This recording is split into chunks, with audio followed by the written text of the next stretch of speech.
بسم الله الرحمن الرحيم. السلام عليكم ورحمة الله وبركاته. حسين الشحات، كلمة السر حسين الشحات.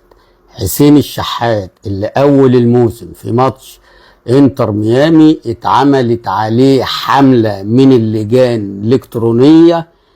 أي حد غيره كان بطل كورة، والله أي حد غيره كان بطل كورة. وأنا قلت الكلام ده، قلت إن الراجل ده ياما كسبكوا وياما فرحكوا وياما هيكسبكوا، واحسن من اللي انتوا جايبينه ابو 200 مليون جنيه او ب 150 مليون جنيه اللي هو هرب اصلا من اللقاء.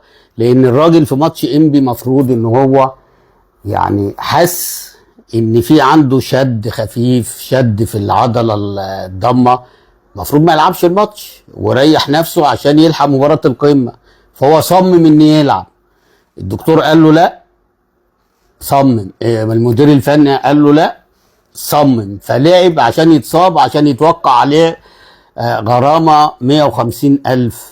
يبقى كده هو كان حاطط في دماغه ان هو ما يلعبش مباراة القمة زي ما كان بيحصل في نادي الزمالك، وينزل اول دقيقتين يقوم جاي متصاب وخارج ويقول لك رجلي واجري واجري ونجري وهوب ويقوم جاي خارج والكلام ده. فاللي كان بيعمله في نادي الزمالك عمله، ومحدش يقول لي دي حاجات بقى اللعيبه هي اللي تعرفها. معلش، مع احترامي لكل جماهير وكل النقاد اللي قاعدين في الاستوديوهات واللي قاعدين على المكاتب بتاعتهم، هو لو عايز يلعب ماتش الزمالك كان ساعه لما وهو بيسخن في مباراه انبي كان خلع وقال لهم لا مش هكمل، مش هلعب المباراه عشان ان انا الحق مباراه الزمالك. بس هي مفقوسه، بس طبعا الاعلام واللجان عشان لسه جاي فطبعا بيغطوا على الكلام ده. عملها مرتين في نادي الزمالك وعملها مره اهو في النادي الاهلي والبقيه تاتي.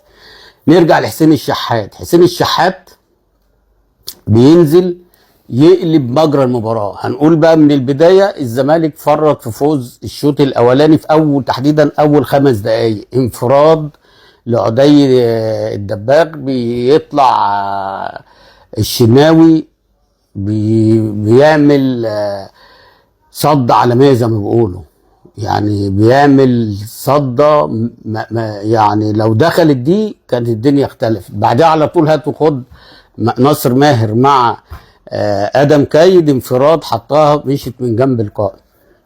وبعدها ضربه الجزاء. اول تواجد للنادي الاهلي طاهر محمد طاهر عمل كره عرضيه، حسام عبد المجيد قلشت منه، كانت لازم تبقى جول. يعني لو هو يحمد ربنا ان هي طبت وطلعت من فوق العرض. ده اول بقى ظهور للنادي الاهلي. من ساعتها لغايه ما المباراه انتهت والنادي الاهلي ركب الجيم.